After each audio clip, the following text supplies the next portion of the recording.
Alexandre Reyss est un touche-à-tout. Il élève des poules, des chèvres et des cochons. Il cultive du safran et depuis peu, il s'est lancé dans la riziculture. L'année prochaine, on aura une belle récolte. Ça, c'est nickel. Sur son terrain, aux portes de Dinan, il expérimente 5 espèces de riz différents. Des souches françaises, italiennes ou asiatiques. Une idée à première vue saugrenue. On est en pleine déclaration, tout le monde parle du réchauffement climatique.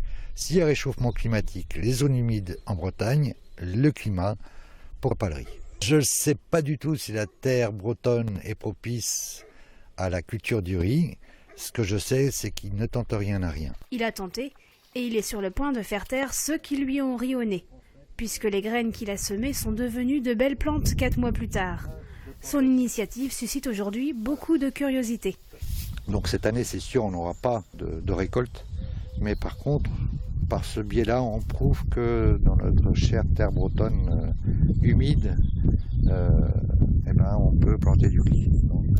C'est de valoriser nos zones humides, pouvoir les exploiter. Tout à fait. Loin d'être isolé, cet autodidacte est encouragé par la population.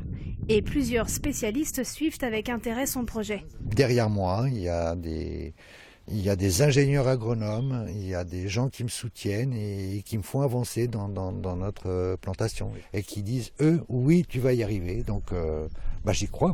Défenseur d'une agriculture indépendante et saine, cet ancien brodeur de la haute couture souhaiterait que cette expérimentation fasse des émules. J'ai fait le premier pas de la riziculture en Bretagne.